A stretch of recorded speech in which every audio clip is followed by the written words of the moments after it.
கிறிஸ்தேசுவுக்குள் மிகவும் அன்பார்ந்த சகோதர சகோதரிகளே, பிதாவாகிய தேவனுடைய நாமத்தினாலும் அன்பின் கர்த்தராகிய இயேசு கிறிஸ்துவின் நாமத்தினாலும் அனைவருக்கும் கிருபையும் சமாதானம் உண்டாதாக என்ற வாழ்த்துதலோடு கூட இந்த அடியனுக்கு இந்த ஒரு வாய்ப்பளித்த பிதாவாகிய தேவனுக்கு கர்த்தராகிய இயேசு கிறிஸ்துவின் மூலம் தனிப்பட்ட விதத்தில் நன்றிகளை எடுத்துக்கொள்கிறேன்.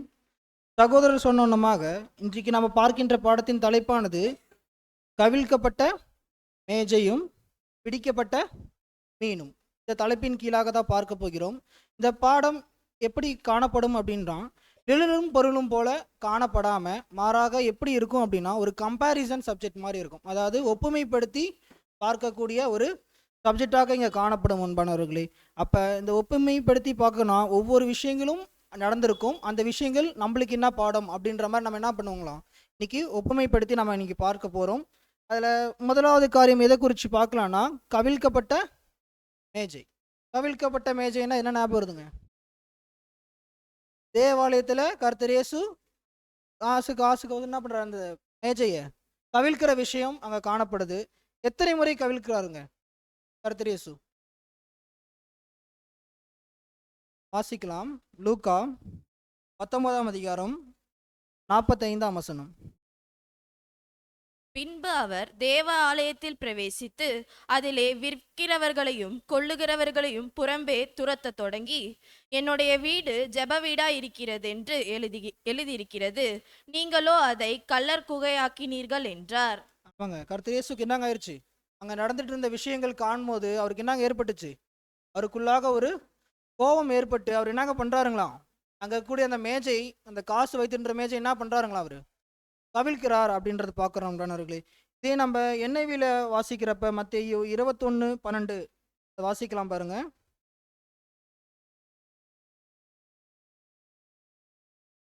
Jesus entered the table area and out of who were buying selling there, he overturned the table of the money changers and the benches of those selling doves. ஆமாங்க, இங்கே அருமையான ஒரு வார்த்தை சொல்கிறார். என்னன்னா, he overturned the டேபிள்ஸ் அப்படின்ற வார்த்தை இங்கே பயன்படுத்துகிறார்கள். அப்போ அந்த மேஜையை கவிழ்க்கக்கூடிய விஷயம் எதற்கு இங்கே கம்பேர் பண்ணி பார்க்க போகிறோம் அப்படின்னா, பின்னாடி பார்க்கலாம். இதே இன்னொரு இடத்துலையும் இந்த மேஜை கவிழ்க்கிற விஷயம் நடக்குது. எங்கே நடக்குதுன்னா, யோவான் 2:14 கொடுக்கப்பட்டிருக்கு, வாசிக்க வேணாம். அப்போ எத்தனை முறை அங்கே மேஜை கவிழ்க்கப்படுதுங்க? 2 முறை அங்கே மேஜை கவிழ்க்கப்படுது அப்படின்றது பார்க்குறோம். அப்போ இந்த மேஜை கவிழ்த்தலை இந்த சகோதரர் எந்த கோணத்தில் இப்போ கம்பேர் பண்ணி போகிறாருன்னா, வாசிக்கலாம். மார்க் 2ஆம் அதிகாரம் 22ஆம் வசனம். ஒருவனும் புது திராட்சரசத்தை பல துருத்திகளில் வார்த்து வைக்க மாட்டான், வார்த்து வைத்தால் புது ரசம் துருத்திகளை கிழித்து போடும். ஆமாங்க, ஒருவன் என்ன பண்ண முடியாதுங்க, புதிய திராட்சரசத்தை எதில் வைக்க முடியாதுங்க, பழைய துருத்தியில் வைக்க முடியாது. அப்படி வச்சா என்ன ஆகுங்க, பழைய துருத்தி கிழிஞ்சிரும்னு சொல்கிறாரு. அப்போ என்ன தான் பண்ணணுங்க? அப்போ புதிய துருத்தி எதில் தாங்க வைக்கணும்? புதிய ரசத்தை புதிய துருத்தியில தான் அங்கே வைக்கணும் அப்படின்றத பார்க்குறாங்க. இங்கே அந்த புதிய ரசம் எதுக்கு அடையாளமாக இருக்குது அப்படின்றத சகோதரர்கள் கமெண்ட்ஸை சொல்கிறப்ப என்ன சொல்கிறாருன்னா, அவர் லார்ட்ஸ் நியூ டாக்ட்ரின் அப்படின்றார். அதாவது கர்த்தராகிய இயேசு கிறிஸ்துனுடைய புதிய உபதேசம். அப்போ அது புதுசாக காணப்பட்டுச்சுங்க. யாருங்க மத்தியிலங்க? யூதர்கள் மத்தியில் அது புதுமையாக காணப்பட்ட ஒரு உபதேசமாக இருக்குது. அது முழுக்க எதன் படியில் இருக்குங்க? தி ஃபுல்லர் லைட் ஆஃப் ட்ரூத், அதாவது முழுமையான சத்திய ஒளியாக என்ன பட்டுச்சுங்க அந்த காலகட்டத்தில் அது காணப்பட்டுச்சு அப்படின்றத பார்க்குறோம். சரி, இந்த புதிய திராட்சை ரசத்தை எதில் போடக்கூடாதுன்றாருங்க? பழைய துருத்தி. பழைய துருத்தி என்னவா இருக்கும்? வாசிக்கலாம் பாருங்க, இந்த கமெண்ட்ஸ் அப்படி வாசிச்சுட்டு. Into old bottles, wine skins out of which is all the stretch and elasticity had gone. இப்போ என்னங்க ஆகுதுன்னா, அந்த துருத்தியோட என்ன ஆகுதான், அதோட எலாசிட்டினா அதோட இழுவைத்தன்மை என்ன ஆகுதான், ரொம்ப அந்த இடத்துல போயிடும் அப்படின்றாரு. எப்படின்னா, பழைய அந்த துருத்தி என்ன இருங்களாம், அந்த இழுவைத்தன்மை காணப்படாது. அதனால அது புதுசு ஊத்துறப்ப என்ன இருங்களா, அது பழைய துருத்தி அங்கே கிழிந்து விடும் அப்படின்றத சொல்கிறாரு. இதுக்கு எதுக்கு அடையாளமாக காணப்படுதுன்னா, என்ன சொல்கிறாருங்க, ஓல்டு சிஸ்டம். அங்கே என்ன ஓல்டு சிஸ்டம் காணப்பட்டுச்சுங்க?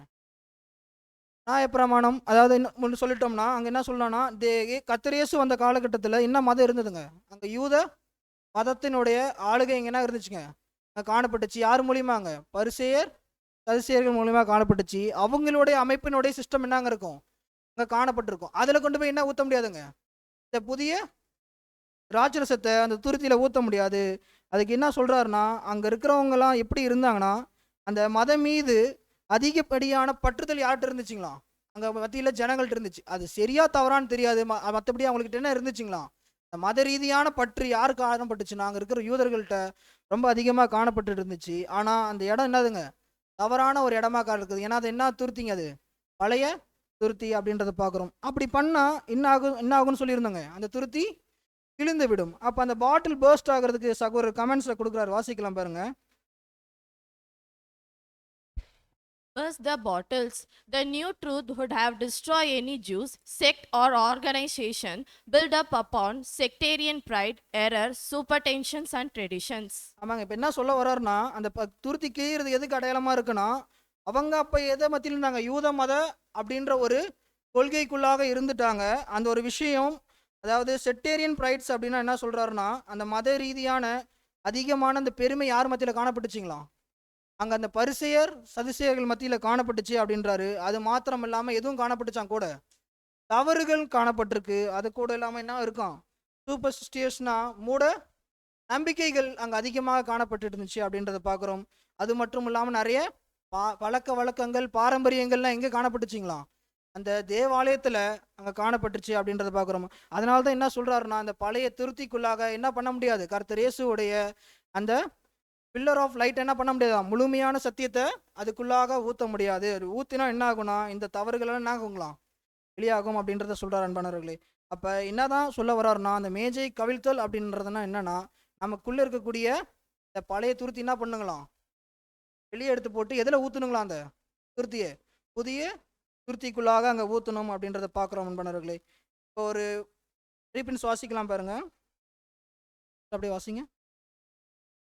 இயேசுவின் போதனைகளை ஏற்றுக்கொண்டால் தங்களுடைய பாரம்பரியங்களை விட்டுவிட வேண்டியிருக்கும் என்பதையும், தங்களுடைய பாரம்பரியம் முழுவதையும் மாற்ற வேண்டியிருக்கும் என்பதையும் பரிசேயர்கள் எதை பத்தி சொல்ல வர்றாருன்னா, பரிசேயர்களோட மைண்ட் செட்டை பத்தி சொல்றாருங்க. அதாவது பரிசேயர்கள் என்ன நினைச்சு தெரியுங்களா உங்களுக்கு? இந்த போதனை என்ன பண்ணுதுங்களா? Washing stop. இது அவர்களுக்கு பயத்தை உண்டாக்கியது.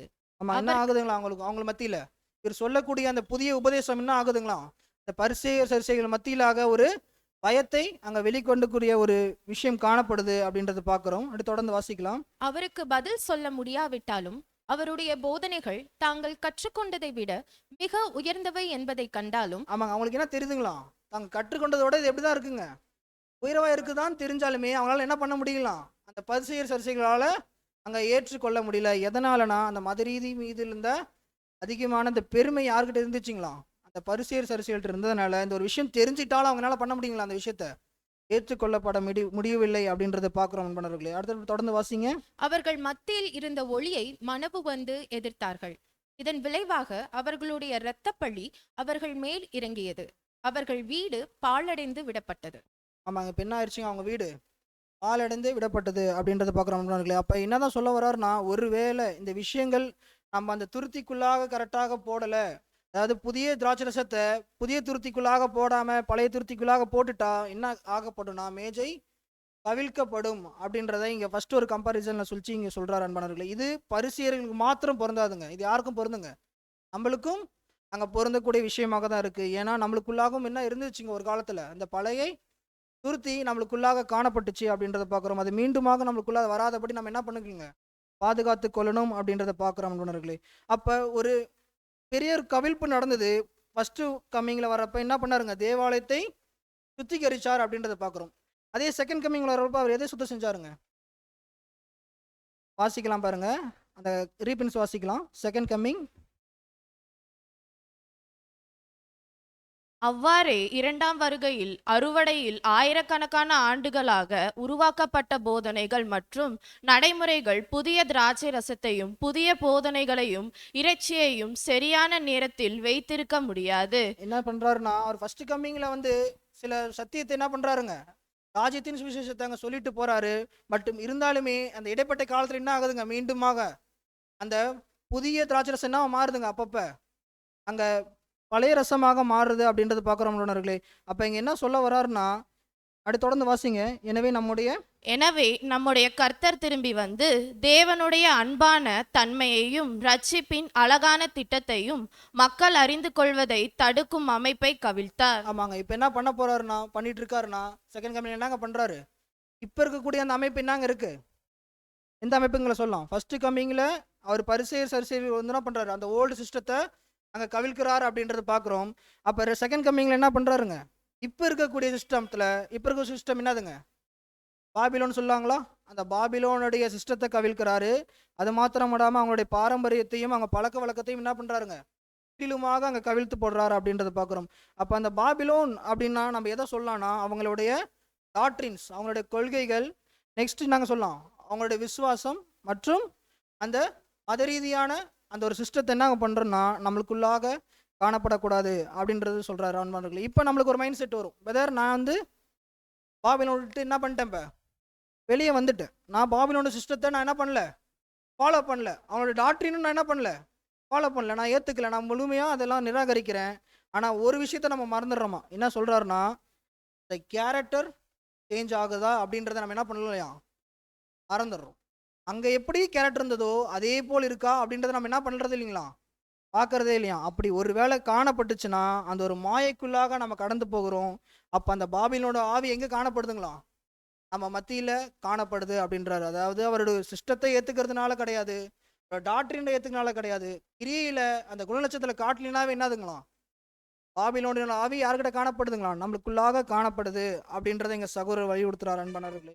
இதே தான் அந்த வை தௌசண்ட்ஸ் ஆர் ஃபாலிங் அப்படின்ற ஒரு ரீபிரின்ஸில் சொல்கிறாரு பாருங்க, வாசிக்கலாம். Why thousands are falling? உன் பக்கத்தில் 1000 பேரும் உன் வலது பக்கத்தில் 10,000 பேரும் விழுவார்கள் என்று நீண்ட காலமாக முன்னறிவிக்கப்பட்ட காலம் இது. ஏன் இவர்கள் அனைவரும் விழுவார்கள்? ஏனென்றால் அவர்கள் இந்த அவசியமான குணநல வளர்ச்சியை புறக்கணித்து விட்டார்கள். ஆமாம், என்னங்க பண்ணிட்டாங்களாம், எல்லாத்தையும் பண்ணாங்க, ஆனால் எதை விட்டுட்டாங்களாம், குணலட்சணங்களை பராமரிக்கிறது என்ன பண்ணிட்டாங்களாம், முற்றிலுமாக கைவிட்டுட்டாங்க அப்படின்றத பார்க்குறோம் நண்பர்கள். அதனால தான் அவங்க என்ன பண்ணுறாங்களாம், 1000 முறை அங்கே விழுறாங்க அப்படின்றத பார்க்குறோம் நண்பர்களே. அப்படி தொடர்ந்து வாசிக்கலாம். ஏனென்றால் அவர்கள் கடவுளின் முழு கவசத்தை அணிய தவிர்த்து விட்டார்கள். முழு கவசம்னா என்னதுங்க, நம்மளுக்கு ஆவியில போர் செய்யறதுக்கு நம்ம என்ன தேவன் கொடுக்குறாருங்களா, சர்வாயுத வர்க்கம். அந்த சர்வாயுத வர்க்கத்தை என்ன பண்றோம், மறந்துட்டாங்களா அவங்க, அங்க தரிக்க மறந்துட்டாங்க. அதனால என்ன ஆகுது பாருங்க, அப்படி தொடர்ந்து வாசிக்கலாம். ஏனென்றால் எதிரியின் மாயைகள், உலகத்தின் ஆவி மற்றும் பாபிலோனின் ஆவியின் கீழ் அவர்கள் தங்கள் மனதில் கோலனானார். ஆமா, என்னங்க ஆகுதுன்னா அந்த பாபிலோனோட ஆவி என்ன ஆகுதுங்களா, இந்த சர்வாயுத வர்க்கத்தை தடிக்காததுனால ஆட்டோமேட்டிக்கா யாருக்குள்ள வந்துருதுங்களா, நம்மளுக்குள்ளாக வந்துடுது அப்படின்றத பார்க்குறோம். அப்போ இந்த சர்வாயுத வர்க்கத்தை தரித்தவர்களாக நம்ம என்ன பண்ணுங்களாம், காணப்படணும் அப்படின்றத சொல்கிறார் அன்பானவர்களே. ஏன்னா அந்த சர்வாயுத வர்க்கம் ரொம்ப முக்கியமானது. ஏன்னா நம்ம எதில் போராடுறோங்க, ஆமேசத்தின்படி போராடுறோங்களா, இல்லைங்க, ஆவிகளோடும் பொல்லாத ஆவிகளோடும் நம்ம போராடுறோம், மாமிசத்தோடும் அங்கே போராடுறோம் அப்படின்றத பார்க்குறோம் அன்பானவர்களே. அப்படியே ஒரு வசனம் வாசிக்கலாம், 2 கொரிந்தியர் 5:15.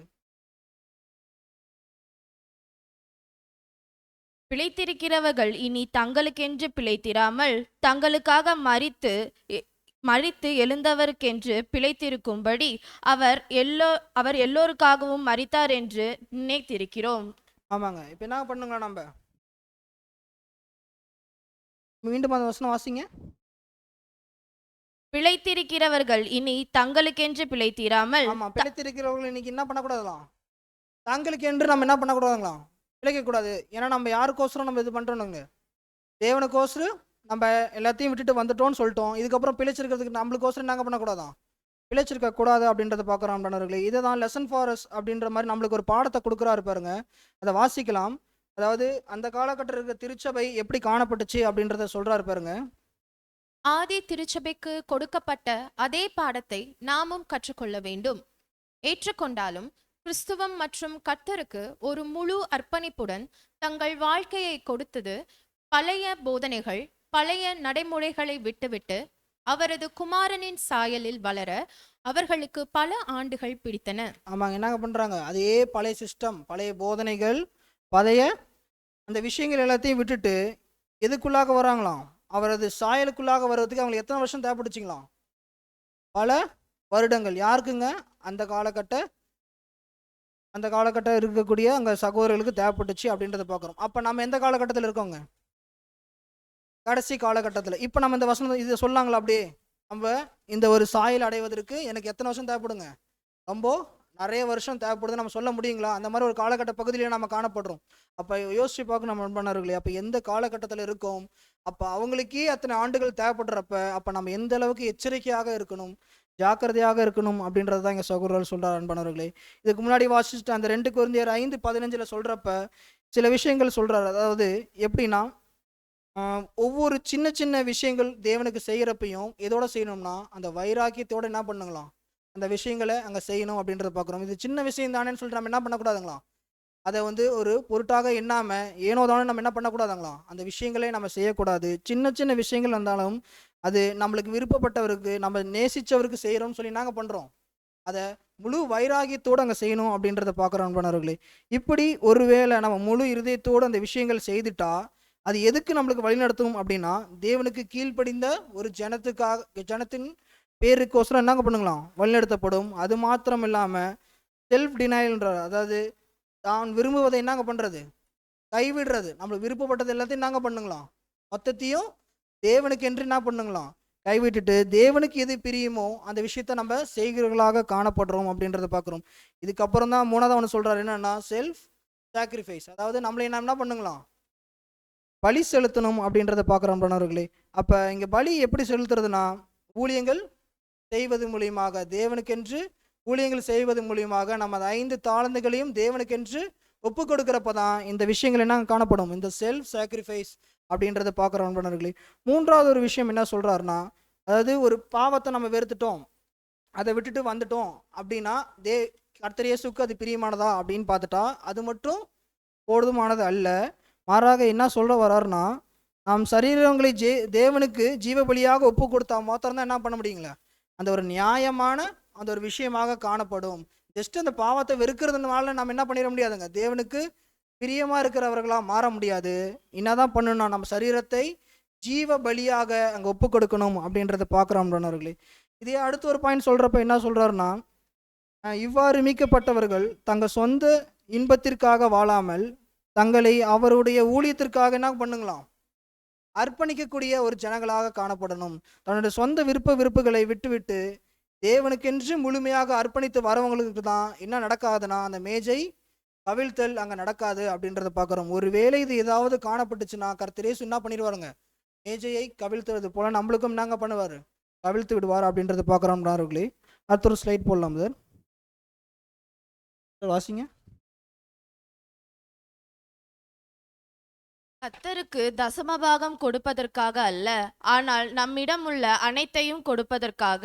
ஆமாங்க, என்ன சொல்ல வர்றாருன்னா, தசமபாகம் கொடுக்கறதுனால மட்டும் என்ன பண்ணிட முடியாதுங்க, தேவனுக்கு கீழ்ப்படிந்த பிரியமான ஜனங்கள்னு சொல்லி என்ன பண்ண முடியாதுங்களா, சொல்ல முடியாது. என்னதான் பண்ணணுங்களா, அதுக்கு பதிலாக நம்மகிட்ட இருக்க எல்லாத்தையும் என்னங்க அந்த 5 தாளந்துகளையும் நாங்கள் பண்ணுங்களாம் தேவனுக்கு என்று ஒப்பு கொடுக்கணும். ஜஸ்ட் தசமபாகம் கொடுக்கறதுனால மட்டும் நம்ம என்ன பண்ணிட முடியாதுன்னா தேவனோட சாயலை அங்கே தரிசிக்க முடியாது அப்படின்றத பார்க்குறோம் நண்பர்களே. இப்படி ஒருவேளை நம்மகிட்ட இருக்கிறது எல்லாத்தையும் கொடுத்துட்டா நம்மளுக்கு என்னென்ன கிடைக்குங்க, முதலாவது என்ன கிடைக்கும் பாருங்க, டிவைன் கேரக்டர். நம்மளுக்குள்ளாக என்ன வந்திருக்கணுமா, இந்த தெய்வீக குணலட்சணம் நமக்குள்ளாக காணப்பட்டிருக்கணும் அப்படின்றத சொல்றாரு. செகண்ட் விஷயம் என்ன சொல்றாருங்க, ஃப்ராக்ரன்ஸ் சாக்ரிஃபைஸ். அதாவது நம்ம செலுத்தக்கூடிய பலி தேவனுக்கு எப்படிங்க இருக்கணுமா, சுகந்த வாசனையாக இருக்கணும். பலி செலுத்துறதுன்னு சொல்லிட்டு ஏனோதான பலி செலுத்தாம தேவனுக்கு பிரியமான விஷயங்கள் என்ன பண்ணுங்களாம், நம்ம பலி செலுத்தக்கூடியவர்களாக காணப்படணும் அன்பானவர்களே. இதில் தான் பிலிப்பியர் 4:18 சொல்லுவார் அன்பானவர்களே. அடுத்த மூன்றாவது விஷயம் என்ன இருக்கு, பேதரின் லவ். அதாவது பேதரின் சகோதர அன்பு. இந்த சகோதர அன்புலே என்ன சொல்றாருன்னா, முழுமையான அன்பு என்ன பண்ணுங்களாம், செலுத்தணும். எப்படிங்க முழுமையான அன்பு செலுத்தலாம் சகோதர அன்புல, கரெக்ட் பதர், ஜீவனையே கொடுக்கறது தான் என்னதுங்க முழுமையான சகோதர அன்பு அப்படின்றத பார்க்குறோம்.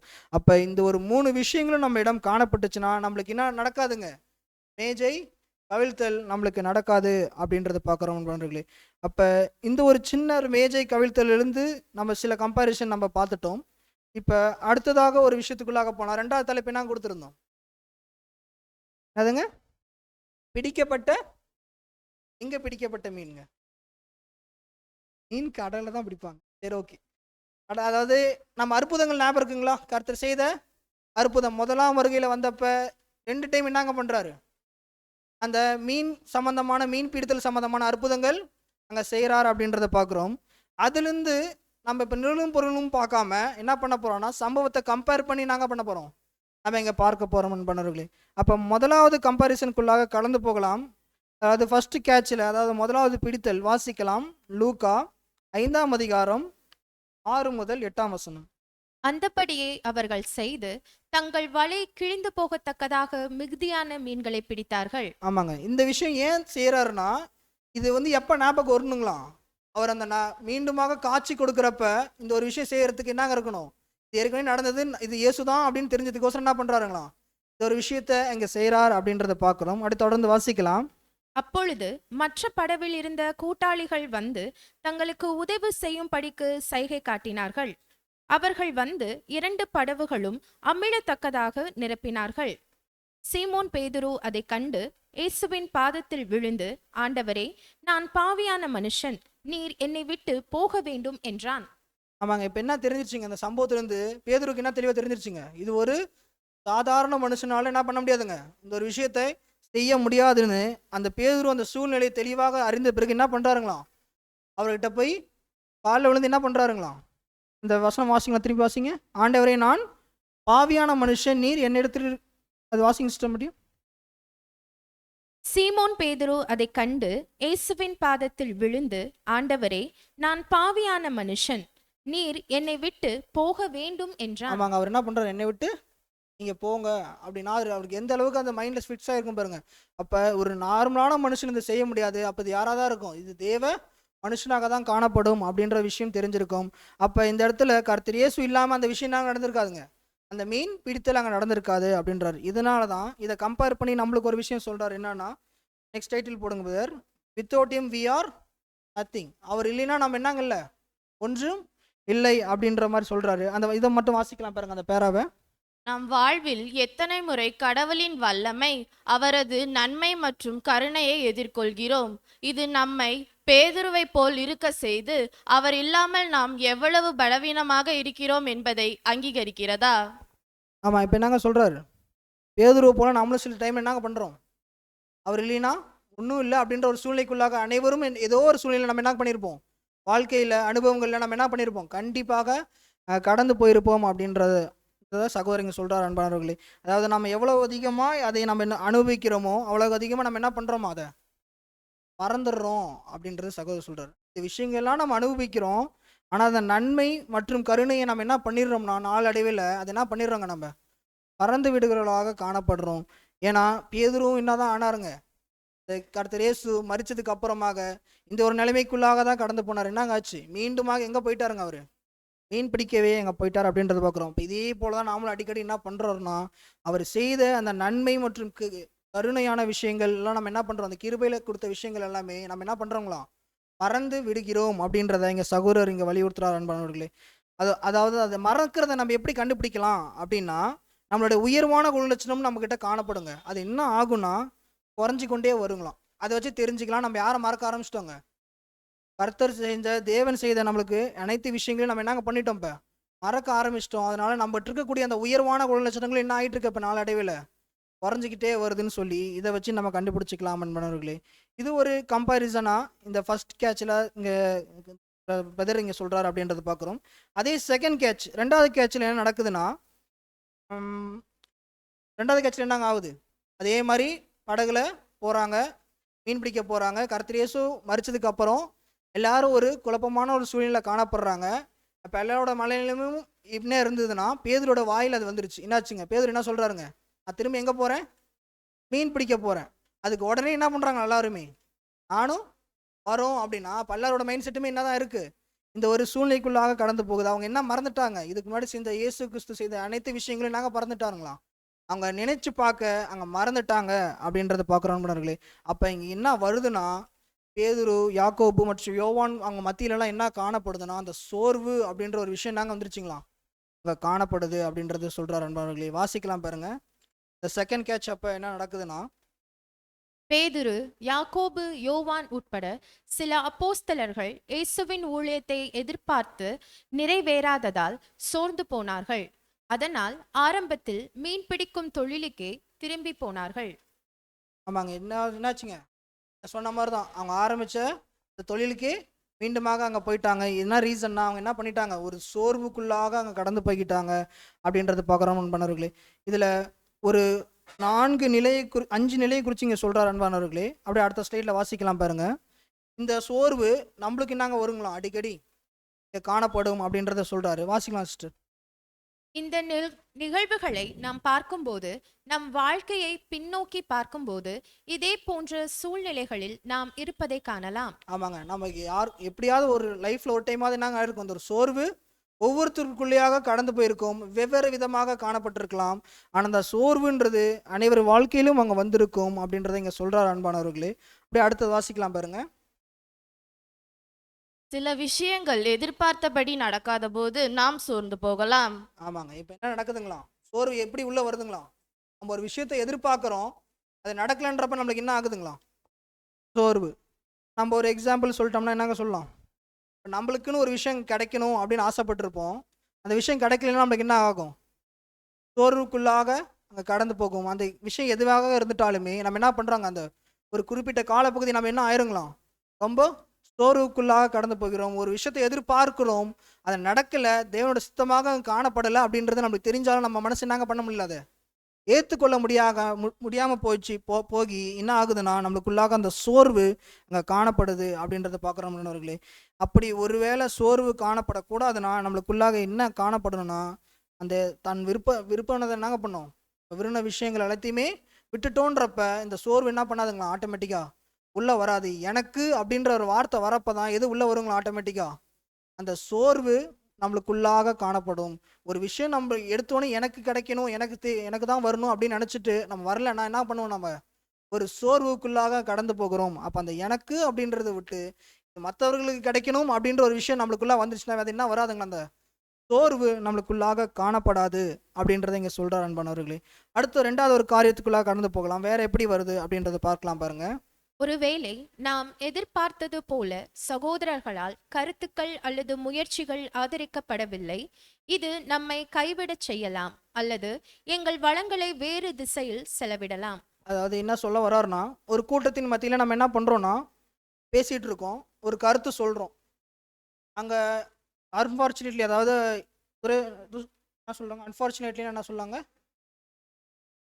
துரதிருஷ்டவசமாக என்ன நடக்குதுன்னா, நம்ம கருத்தை யார் என்னங்க பண்ணலீங்களாம், ஒருத்தர் கூட அங்கே ஏற்றுக்கவே இல்லை அப்படின்றது பார்க்குறோம். அப்படி ஏற்றுக்கலைன்னு சொல்கிறப்ப நம்மளுக்குள்ளாக ஒரு என்னங்க வருங்களாம், இருதயத்தில் ஒரு மிகப்பெரிய ஒரு வலி அங்கே காணப்படுங்களாம்.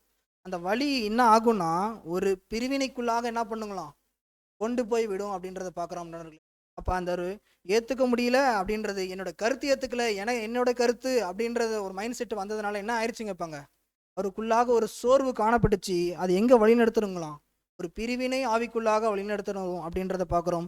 இந்த ஒரு ஆவியை தான் என்ன சொல்கிறாருன்னா இங்கே பாபிலோனின் ஆவி அப்படின்றாரு. இந்த ஒரு ஆவி நம்மக்கிட்ட இருந்தாலுமே நம்மளை என்ன பண்ணிடுவாருங்க, கர்த்தர் இயேசு கவிழ்த்து போட்டுருவார் அப்படின்றத பார்க்குறோம் அன்பானவர்களே.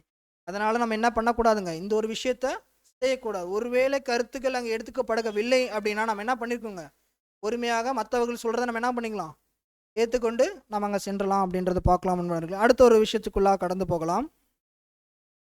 இது போன்ற தருணங்களில் நம் வாழ்க்கையில் கர்த்தர் நமக்கு எவ்வளவு உதவியா இருக்கிறார் என்பதை நினைவில் வைத்து நமது எதிர்பார்ப்புகளை ஒதுக்கி வைப்பது அவசியமாக இருக்கலாம்.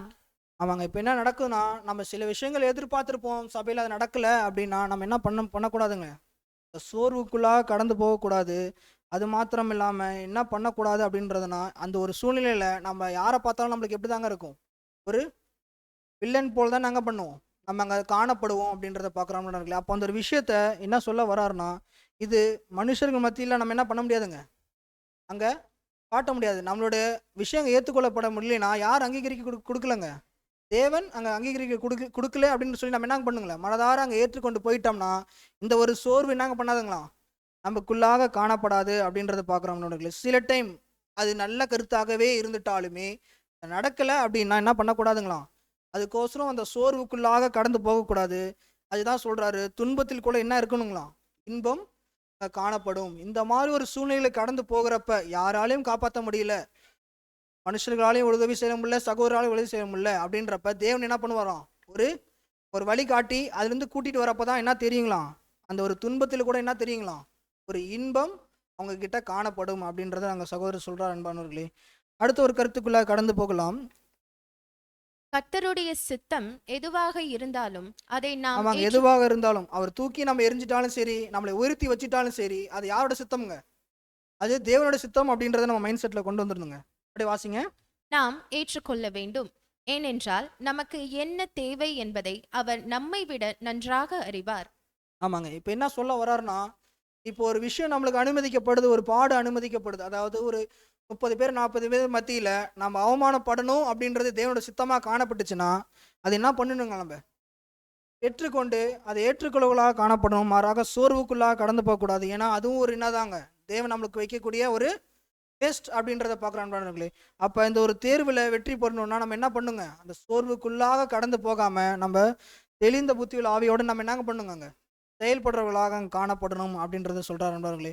அப்போ இந்த சோர்வை குறித்து ஒரு 4 விஷயங்களை இங்கே சொல்கிறார் அன்பானவர்களே. இந்த ஒரு சோர்வில் தான் யார் போயிட்டாருங்க? அங்கே இருந்தக்கூடிய அப்போஸ்தலர்கள்லாம் போயிட்டாங்க. அதை கம்பேர் பண்ணி நம்மளுக்கு சொல்கிறாரு, நம்ம அது போல் என்ன பண்ணிடக்கூடாதுங்க, ஒருபோதும் போயிடக்கூடாது அப்படின்னு சொல்லி ஒரு கம்பாரிசன் கொடுத்து இங்கே முடிக்கிறார் அன்பானவர்களே. சரி, உங்கள் மத்தியில் ஒரு கேள்வி வைக்கிறேன். இப்போ கடலுக்குள்ளே போயிட்டு எது ரைட்டு எது லெஃப்ட்னு கேட்டால் சொல்ல முடியுங்களா? சொல்ல முடியுங்களா? முடியாதுங்களா? இப்போ டெக்னாலஜி வந்துச்சு, அவன் என்ன பண்ணுவாங்க, டேரக்ஷன் வச்சு அது இதுன்னு சொல்லலாம். ஆனால் எப்படி இருந்தாலும் ஒவ்வொருத்தர் பார்வையிலும் நாங்கள் மாறும். நான் இப்படி திரும்பி இருந்தேன்னா இது லெஃப்ட்டு இது ரைட். அப்போ கர்த்தர் இயேசு யார்கிட்ட என்ன சொல்கிறாருங்க? பேதுருக்கிட்ட போய் என்ன சொல்கிறாருங்க? எந்த பக்கம் போட சொல்கிறாருங்க? வலது பக்கம் போடுன்றாரு. உண்மையிலே நம்மளாம் தான் என்ன கேட்டிருப்போம்? நாங்கள் ராத்திரி முழுக்க என்ன பண்ணுறோம்? இந்த கடலில் தேடுறோம், ஆனால் எதுவும் கிடைக்கல. நீங்கள் என்ன சொல்கிறீங்க? போயிட்டு வலது புறத்தில் போட்டால் என்ன பண்ணிருங்கன்னு சொல்கிறீங்க? கிடைக்குன்னு சொல்கிறீங்க. எந்த வலது புறம்னு கேட்டிருப்பாரா? கேட்டிருக்கூடாதா? நம்மளாம் தான் என்ன பண்ணுவோங்க? கேட்போம். ஆனால் இங்கே என்ன பண்ணல பேதுரு? எதுவுமே கேட்கல. சரி, இவர் சொல்கிறாரு நம்ம அங்கே செய்கிறோன்னு சொல்லிட்டு அவர் போய் என்ன பண்ணுறாருங்க? இந்த வலது புறம் அப்படின்றது எது குறிக்குன்னா சரியான இடத்துல என்ன பண்ணுறாருங்களாம்? அங்கே போடுறாரு. அங்கே டைரக்ஷன் முக்கியம் இல்லை, போகிற இடம் தாங்க நாங்கள் பண்ணுறோம் முக்கியம் அப்படின்றத சொல்கிறார் அன்பானவர்களே. சரி, அடுத்து ஒரு கம்பாரிசனுக்குள்ளாக போகலாம். கம்பாரிசனுக்குள்ளாக போகிறப்ப நம்மளுக்கு ஒரு பவர்ஃபுல்லான ஒரு லெசன்ஸ் கொடுக்குறாரு. வாசிக்கலாம். முதலாவது லெசன் வாசிக்கலாம் பாருங்க. நாம் திறந்த காதுகளை கொண்டிருக்க வேண்டும். மற்றவர்களின் ஆலோசனைகளையும் உதவியையும் பரிசீலிக்க தயாராக இருக்க வேண்டும். நம்ம என்ன பண்ணுங்களாம்? மற்றவங்களோட ஆலோசனையை கேட்குறவர்களாக காணப்படணும். எதை வச்சு ஆலோசனை கொடுத்தா? சத்தியத்தை வைத்து ஆலோசனை கொடுக்குறப்ப நம்ம என்ன பண்ணி தான் ஆகணுங்க? ஆலோசனையை கேட்கறக்கூடிய ஜனங்களாக தான் காணப்படணும். மாறாக அவங்க அறிவுரை சொல்கிறத என்னால் ஏற்றுக்க கொள்ள முடியல அப்படின்றத நம்ம என்ன பண்ணக்கூடாதுங்க? அங்கே இது பண்ணக்கூடாது. சத்தியம்னா அது என்ன தான் பண்ணி ஆகணும்? ஏற்றுக்க தான் செய்யணும் அப்படின்றத இங்கே சகோதரர் சொல்கிறாரு. அடுத்த ஒரு பாயிண்ட் வாசிக்கலாம் பாருங்க. தேவன் தம்முடைய வார்த்தையின் மூலமாக நம்மிடம் பேசுகிறார். ஆமாம், தேவன் நம்மகிட்ட எப்படி பேசுகிறாருங்க?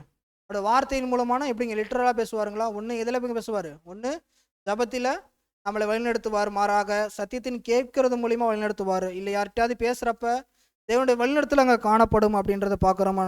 சில சமயங்கள் யார் மூலிமா நடக்கும் பாருங்க, வாசிங்க. சில சமயங்களில் சகோதரர்கள், நண்பர்கள் மற்றும் அந்நியர்கள் மூலமாகவும் கூட பேசுகிறார். அர்ப்பணிக்கப்பட்டவங்கள்ட்ட இருந்து மட்டும் இல்லை, யார்கிட்ட இருந்து கொடுங்க, நம்பர் 2 மூலியமா கூட நம்மளுக்கு என்ன பண்ணுவார்? தேவன் பேசுவார். யாருன்னே தெரியாதவங்களுக்கு மூலியமா கூட என்ன பண்ணுவாருங்களாங்க? பேசுவார் அப்படின்றத பார்க்குறவங்க கூட இருக்கலாம். அப்போ தேவன் நம்ம கூட பேசுவார்னா அது எந்த மூலியமா வேணால் வரலாம். நம்ம என்ன பண்ணுங்க? அதை ஏற்றுக்கொண்டு பெற்றுக்கொண்டு அதுக்கேற்றபடி நம்ம என்ன பண்ணுங்க? அங்கே வாழணும் அப்படின்றத இங்கே சொல்கிறார் அன்பானவர்களே. இதுதான் 2வது ஒரு கம்பேரிசனில் ஒரு பவர்ஃபுல்லான லெசனாக காணப்படுது அப்படின்றது சொல்கிறார் அன்பானவர்களே. அடுத்தது 3வது ஒரு கம்பேரிசனுக்குள்ளே போகலாம். இப்போ அங்கே மீன் நம்ம கடல்லேருந்து எடுக்கிறப்ப 2 வகையான ஜனங்கள் பார்த்துருப்போம். நம்ம அந்த ஊமையில் அந்த பொருளை பார்க்குறப்ப 2 வகையான ஜனங்கள் இருப்பாங்க, 2 மீன்கள் இருக்குன்னு.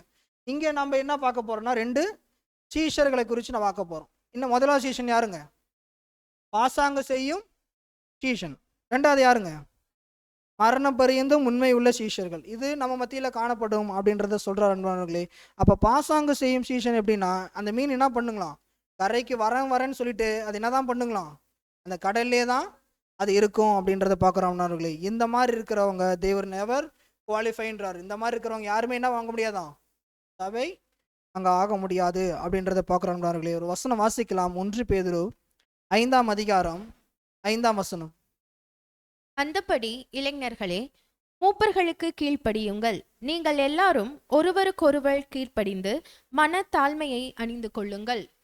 ஆமாங்க, இங்கே என்ன பண்ணுறோம்? மனத்தாழ்மையை அழிந்து கொள்ளணும். பெருமை உள்ளவர்களுக்கு தேவன் எப்படிங்க இருக்காரு? அங்கே எதிர்த்து நிற்கிறார் அப்படின்றத பார்க்குறோம். அப்போ இந்த பாசாங்கு செய்யும் சீஷர்கள் எப்படி இங்கே காணப்படுவாங்க? இப்போ 2 சீஷர்கள் பார்த்தோம். அந்த 2 சீஷர்களில் அவங்க எப்படி, யார் வந்து அந்த மேன்மையான நிலைமையை தேடுவாங்க? யாருங்க? பாசாங்கு செய்யும் சீஷர்கள் எங்கே மேன்மையானதை தேடுவாங்கங்க? இந்த பூமியில் அவங்க மேன்மையானதை அங்கே தேடுவாங்க அப்படின்றத பார்க்குறோம். அப்படி மேன்மையானதை தேடுறப்ப அந்த பெருமை தேவனுக்கு எப்படிங்க இருக்கு? ரொம்ப அருவருப்பான ஒரு விஷயமாக காணப்படுது. அது பெருமை உள்ளவர்கள் தேவன் என்ன பண்ணுறாருங்களாம்? அங்கே எதிர்த்து நிற்கிறார். நம்ம அநேக கதாபாத்திரங்கள் பழைய ஏற்பாட்டில் பார்த்துருப்போம். அநேக விஷயங்கள் அந்த பெருமை அப்படின்ற ஒரு விஷயத்தினால ஒட்டுமொத்த கேரக்டர் என்ன இருங்க அந்த ஒரு டைமில் அங்கே போயிடும் அப்படின்றத பார்க்குறோம். ஏன்னா பெரிய பெரிய ஒரு கேரக்டர் எடுத்துக்கிட்டா கூட, மோசை எடுத்துக்கிட்டா கூட என்னங்க பண்ணுறாரு? கடைசியில் அவர் என்ன பண்ணிடுறாருங்க? இந்த கண்மலையில் அவரோட இந்த வார்த்தைகளில் பெருமை வெளிப்பட்டதுனால அவர் எங்கே போக முடியலங்க? கானானுக்கே போக முடியல. அதே போல தான் நாமளும் கடைசி வரைக்குமே எப்படிங்க இருக்கணும்? மரண பரியந்தம் உண்மை உள்ள சீஷனாக இருக்கணும். பாசாங்கு செய்யும் சீஷனாக இருந்துட்டா எங்கே போக முடியாதுங்க? பரம கானானுக்கு அங்கே போக முடியாது அப்படின்றத இங்கே சொல்கிறார் அன்பானவர்களே.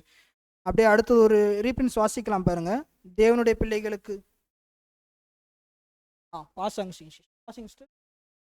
தேவனுடைய பிள்ளைகளுக்கு தற்பெருமையை விட ஆபத்தானது வேறு எதுவும் இல்லை. ஆமா, தேவனுடைய பிள்ளைகளுக்கு எதுக்கு ஆபத்தான விஷயங்களா? தற்பெருமை மிகவும் ஆபத்தான ஒரு விஷயம். இதில் என்ன ஒரு ஸ்பெஷலிஸ்ட்னா, இந்த தற்பெருமை இருக்கிறது யாருக்கு தெரியாதுங்களா? அவங்களுக்கு தெரியாது. ஆனால் சுற்றி இருக்கவங்க எல்லாருக்குமே என்ன இருக்குங்களா?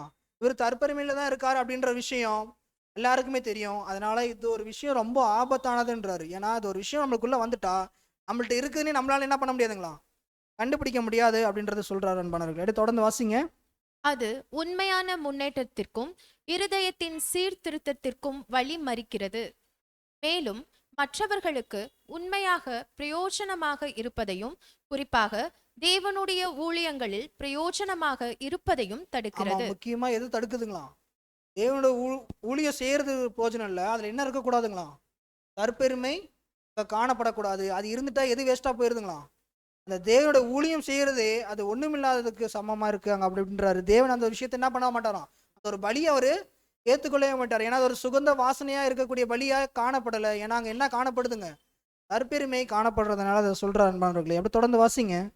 தற்பெருமைக்கும் அகந்தைக்கும் எதிராக விசேஷமாக எச்சரிக்கையாக இருங்கள். அப்ப தற்பெருமைக்கும் அகந்தைக்கும் நம்ம என்ன பண்ணுங்களாம்? விசேஷமா அதுக்கு எதிராக நம்ம இருக்கிறவர்களா காணப்படணும். ஒருவேளை அதை ஆதரித்தோமானால் நம்ம எந்த சீஷர்களாயிருவோங்க? நம்ம பாசாங்கு செய்யும் சீஷர்களுக்குள்ளாக நம்ம கடந்து போகிறோம். ஒருபோதும் அந்த நிலைமைக்குள்ளாக நம்ம கடந்து போகக்கூடாது அப்படின்றத இங்க வலியுறுத்துறாரு. அப்ப 2வதா இருக்கிறது யாருங்க? மரண பரியந்தம் உண்மை உள்ள சீஷர்கள். மரண பரியந்தம் உண்மை உள்ள சீஷர்கள்லாம் என்னதுங்க? அவங்க உண்மையான கோதுமை மணிங்க. ஒரு கோதுமை மணி உண்மையே கோதுமை மணி உள்ள இருந்துச்சுன்னா அது எப்படிங்க இருக்கும்? தலை சாய்ந்து தான் காணப்படும். அவங்களுக்குள்ளாக என்ன காணப்படும்னா தாழ்மை, மனத்தாழ்மை அங்கே என்ன இருக்குங்களா? மரண பரியந்தம் உண்மையாவில் இருக்க சீஷர்கள் மத்தியில் காணப்படணும் அப்படின்றத சொல்றாருன்னவர்களே. அப்போ நம்மளுக்குள்ள அந்த தாழ்மை அப்படின்ற ஒரு குணலட்சணத்தை வளர்த்து கொண்டோமானால் நாம் என்ன ஆகலாங்க? மரண பரியந்தம் உண்மை உள்ள சீஷனாக இருந்து நம்ம என்ன பெறலாங்க? ஜீவ கிரீடத்தை நம்ம பெறலாக அங்கே காணப்படலாம் அப்படின்றத சொல்றாருன்னவர்களே. இந்த 2 சீஷர்களை வச்சு ஒரு கம்பேரிசன் கொடுத்துக்கிறாரு. அடுத்த ஒரு விஷயத்துக்குள்ளாக போகலாம். அடுத்த விஷயம் எப்படி காணப்படும்னா, நம்ம டிஃப்ரென்ஸ் பண்ணி பார்ப்போம். நம்ம ஸ்கூல்லலாம் படிச்சிருப்போம், இந்த விஷயத்துக்கும் இந்த விஷயத்துக்கும் என்ன டிஃப்ரென்ஸு சொல்லுங்க அப்படின்னு சொல்லி என்ன பண்ணுவோம்? 1 வேர்டில் ஆன்சர் எழுதியிருக்கிறவங்களா காணப்படுவோம். அந்த மாதிரி இங்கே என்ன பார்க்க போகிறோன்னா, அந்த முதலாவது கேட்சுக்கும் 2வது கேட்சுக்கும், அதாவது முதலாவது அந்த அற்புதத்துக்கும் 2வது அற்புதத்துக்கும் உள்ள சின்ன சின்ன வித்தியாசங்கள் மட்டும் நம்ம பார்க்க போகலாம். பாருங்க, அந்த டேபிள் போடுங்க. முதலாவது அற்புதத்தில் என்ன நடக்குதுங்க? வலை எடுக்கிறதுக்கு எப்படி தாங்க இருந்துச்சு? கடினமாக தான் இருந்தது. அப்போ அங்கேயும் செகண்ட் கேட்சில் எப்படி தாங்க இருக்குது? அதுவும் கஷ்டமாக தான் இருக்குது. செகண்ட் பாயிண்ட் என்னதுங்க? Washing sister. முதல் மீன்களில் இயேசுவின் ஊழிய ஆரம்பத்தின் போது நிறைய மீன்கள் பிடிக்கப்பட்டன. ஆனால் எத்தனை மீன்கள் பிடிக்கப்பட்டன என்று கணக்கு சொல்வதில்லை. ஆமாங்க, ஏன்னா அப்போ என்ன நடக்குதுன்னா, அழைக்கப்பட்ட நிலைமையில எத்தனை பேருங்க இருப்பாங்க? அநேகர் அங்கே காணப்படுறதுனால அதோட எண்ணிக்கை என்ன பண்ணலைங்க, அங்கே சொல்லப்படவில்லை. அது செகண்ட் கேட்ச் என்ன நடக்குது பாருங்க. 2வது படியில் என்ன நடக்குதுங்க? 2வது பிடியில் இயேசுவின் ஊழியத்தின் முடிவில் 153 பெரிய மீன்கள் பிடிக்கப்பட்டனர் என்று குறிப்பாக நமக்கு சொல்லப்படுகிறது. ஆமா, வசனத்துல குறிப்பாக சொல்லப்பட்டிருக்கு. எத்தனை பெரிய மீன் காணப்பட்டுச்சுங்களா? 153 பெரிய மீன் அங்க காணப்பட்டுச்சு அப்படின்றத பாக்குறோம் நண்பர்களே. அதை பின்னாடி பார்க்கலாம். அடுத்தது 3வது பாயிண்ட்டுக்குள்ளாக கடந்து போகலாம். 3வது என்னதுங்க? முந்தைய கேட்ச் முதல் கேட்ச் தேவாலய உறுப்பினர்களுக்காக தேர்வு செயல்முறையின் தொடக்கமாகும். ஆமா, ஃபர்ஸ்ட் வந்து தேர்வு செய்ய முடியாது. அதாவது அழைக்கப்பட்ட நிலைமைக்கு என்ன பண்றாரு? இன்விடேஷன் எல்லாருக்குமே அங்க என்ன பண்றாருங்க? கர்த்தர் அங்க கொடுக்குறார் அப்படின்றது பாக்குறோம் நண்பர்களே. அதே செகண்ட் என்ன ஆகுதுங்க? Washing sister. சுவிசேஷ யுகம் திருச்சபையின் எண்ணிக்கை நிறைவடையும். 2வது கேட்ச்ல என்ன ஆகுதுங்க? அந்த திருச்சபையே என்ன ஆகுதுங்களா? நிறைவடைகிறது அப்படின்றத பாக்குறோம். 1வது கேட்ச்ல அங்க என்ன பண்றாருன்னா அங்க அழைக்கப்பட்டவர்கள் எல்லாத்தையும் அழைக்கிறாரு. 2வது என்ன நடக்குதுங்க? 2வது கேட்ச்ல சுவிசேஷ யுகத்தின் முடிவில் திருச்சபையினுடைய நிறைவேற்றம் நடக்குது அப்படின்றது பார்க்குறோம் நண்பர்களே. நம்ம இதுக்கு முன்னாடி ஒரு பாயிண்ட் பார்த்துட்டோம். என்னன்னா அந்த 153 பெரிய மீன்கள் அப்படின்னு பார்த்துட்டோம். அந்த 153 மீனை அடுக்கி வச்சா எப்படிங்க இருக்கும்? நம்ம மீனை பொதுவாக எதுலாங்க அடுக்குவோம்? ஒரு கூடையில் அடுக்கி வைப்போம். அது இல்லாமல் மாறாமல் நார்மலாக அடுக்கி வச்சோம்னா அது எப்படிங்க இருக்குன்னா ஒரு பிரமிட் போல் என்னங்க பண்ணுங்களாம்? காணப்படுங்களாம் இந்த 153 மீன். இந்த பிரமிட் எதுக்கு அடையாளமாக இருக்குன்னா 1000 வருஷ அரசாட்சியில் அந்த மேலே இருக்கக்கூடிய திருச்சபைக்கு அடையாளமாக இந்த காணப்படுறதுனால இந்த ஒரு பாயிண்ட் இங்கே சகோதரர் இங்கே வைக்கிறார் அப்படின்றத பார்க்குறோம் நண்பர்களே. அப்போ இந்த 3 டிஃப்ரென்ஸ் தான் எங்கே காணப்படுதுங்க? அந்த 1வது பிடிப்புகளுக்கும் 2வது பிடிப்புக்கும் இருக்கக்கூடிய டிஃப்ரென்ஸ் அப்படின்றத பார்க்குறோம் நண்பர்களே. அடுத்த ஒரு விஷயத்துக்குள்ளாக கடந்து போகலாம். இப்போ அந்த முதல் பிடிப்புக்குள்ளால டீட்டெயிலாக உள்ளே போகலாம். இப்போ 1வது கேட்ச் என்ன நடக்குதுன்னா வாசிக்கலாம் பாருங்க. முதல் பிடியில் வலைகள் அருந்தன. யூத போதனைகளாக நியாயப்பிரமாணம் எந்த மீன் பிடிப்பையும் பிடிக்கவோ அல்லது ரட்சிப்பை கொண்டு வரவோ முடியாது என்பதை காட்டியது. ஆமா, அங்க வலை கிழிஞ்சதுக்கு எதுக்கு அங்க அடையாளமா இருக்குங்க? அங்க என்ன தடையா இருந்துச்சுங்க? நியாயப்பிரமாணம் அங்க ஒரு விஷயம் தடையாக காணப்பட்டதுனால அங்க வலை என்ன பட்டுச்சுங்க? கிளியப்பட்டுச்சு அப்படின்றத பார்க்குறோம் நண்பர்களே. அதனால என்ன பண்றாருங்க? இயேசு இப்போ என்ன பண்றாருங்க? முதல் உலகில் வந்துட்டு என்ன பண்றாருங்க? ஒரு புதிய வழியை திறந்து ஒரு புதிய கட்டளை என்னங்க பண்றாருங்க? அந்த நியாயப்பிரமாணத்துக்கு பதிலாக ஒரு 2 பிரமாணம் என்ன பண்றாரு? கொடுக்குறாங்க. அன்பின் பிரமாணம் அங்கே கொடுக்குறார் அப்படின்றது பார்க்குறோம் நண்பர்களே. இது முதல் கேட்சோட டீட்டெயிலாக காணப்படுது. 2வது கேட்சுக்குள்ளாக கடந்து போகலாம். 2வது கேட்சில் என்ன நடக்குது பாருங்க, வாசிக்கலாம். 2வது கேட்சுக்கு 2வது வருகையின் போது வலை கிழியவில்லை. ஆமா, 2வது வருகையின் போது என்ன நடக்கலைங்களா? வலை கிழியவில்லை. ஏன்னா அதுக்கு பதிலாக என்ன பண்ணிட்டாருங்க அவரு? அந்த நியாயப்பிரமாணத்தின் பதிலாக வேற ஒரு பிரமாணம் அங்க கொடுக்கப்பட்டுச்சு. அதனால என்ன நடக்கலைங்க? அங்க வலைகள் கிழியப்படவில்லை. வாசிங்க. முதலாம் வருகையிலும் சுவிசேஷ யுகத்திலும் இயேசு பயன்படுத்திய அதே கடவுளை வெளிப்படுத்தும் அதே வேலை ராஜ்யத்திலும் பயன்படுத்தப்படும். ஆமாங்க, அங்க எப்படி முதலாம் உலகில வந்து சுவிசேஷத்தை வெளிப்படுத்தினாரோ அதே போல எங்கேயும் வெளிப்படுத்தப்படுங்க. ராஜ்யத்திலும் அதே சுவிசேஷம் எல்லாரும் மத்தியிலும் நாங்க பண்ணுங்க வெளிப்படுத்தப்படும். யாரு கூட சேர்ந்துங்க? சபையோட சேர்ந்து அங்க வெளிப்படுத்தப்படும் அப்படின்றத சொல்றார் அன்பானவர்களே. சரி, ஒரு சின்ன கேள்வி. 2வது கேட்ச் பிடிக்கிறப்ப, அதாவது 2வது டைம் மீன் பிடிக்க போனப்ப எத்தனை பேருங்க போயிட்டாங்க? ஐடியா இருக்குங்களா? எத்தனை அப்போஸ்தலர்கள் அங்க 2வது டைம் மீன் பிடிக்கிறது, அதாவது கர்த்தர் இயேசு மரிச்சதுக்கு அப்புறம் நான் மீன் பிடிக்க போறேன்னு சொன்னாரு பேதுரு, கூட ஒரு சில பேர் போறாங்கன்னு சொல்றாங்க. அப்ப எத்தனை பேருங்க அங்க போயிட்டாங்க? வசனம் வாசிக்கலாங்களா? நம்மளே சொல்றோம் பாருங்க. அதாவது கிட்டத்தட்ட ஒரு 7 டீச்சர்கள் என்ன பண்றாருங்களா அங்க காணப்படுறாங்க அப்படின்றத பார்க்குறோம். முதலாவது யாருங்க? சீமோன் பேதுரு காணப்படுறாரு. திதிமு எனப்பட்ட தோமாங்க காணப்படுறாரு அப்படின்றத பார்க்குறோம். 3வது யாருங்க? நாத்தானியேல் போறாரு. 4வது யாருங்க? செபதேவின் குமாரர்கள். குமாரர்கள் எத்தனை பேருங்க? அவங்க 2 பேர் இருக்காங்க. யாக்கோபும் யோவானும் போறாங்க.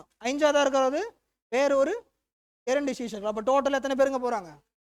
7 பேர். இந்த 7 பேர் எதுக்கு அடையாளமாக காணப்படுது அப்படின்னு சொல்றாருன்னா 7 காலகட்ட சபைக்கு அங்க அடையாளமாக காணப்படுது அப்படின்றத இங்க சொல்றாரு அன்பானவர்களே.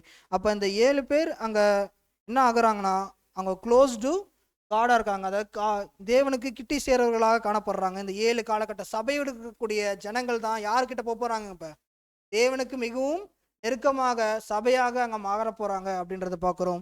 அதனால்தான் அந்த 7 அப்போஸ்தலர்களும் 7 காலகட்ட சபைக்கு அடையாளமாக இங்க சொல்றார் அப்படின்றத பார்க்கிறோம் நண்பர்களே. அடுத்த ஒரு விஷயம் வாசிக்கலாம். யோவான் 21:8. இப்ப அந்த சம்பவம் நடக்கிறப்ப கர்த்தர் இயேசு எவ்வளவு தூரத்துல இருக்கார் அப்படின்றத இங்க சொல்றாரு பாருங்க. மற்ற சீஷர்கள் கரைக்கு ஏறக்குறைய 200 முழ தூரத்தில் இருந்தபடியினால் படவில் இருந்து கொண்டே மீன்களில் உள்ள வலையை இழுத்து கொண்டிருந்தார்கள். ஆமாங்க. இப்போ எவ்வளோ டிஸ்டன்ஸில் இருக்காருங்க?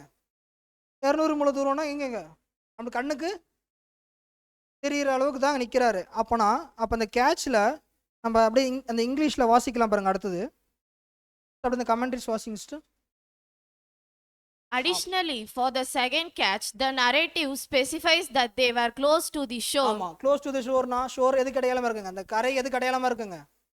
தேவனுடைய ராஜ்யத்துக்கு அங்கே அடையாளமாக, கர்த்தர் இயேசுவோட ராஜ்யத்துக்கு அடையாளமாக காணப்படுது. அப்போ எவ்வளோ தூரம் இருக்குங்களாம்? Only 200 cubics meet.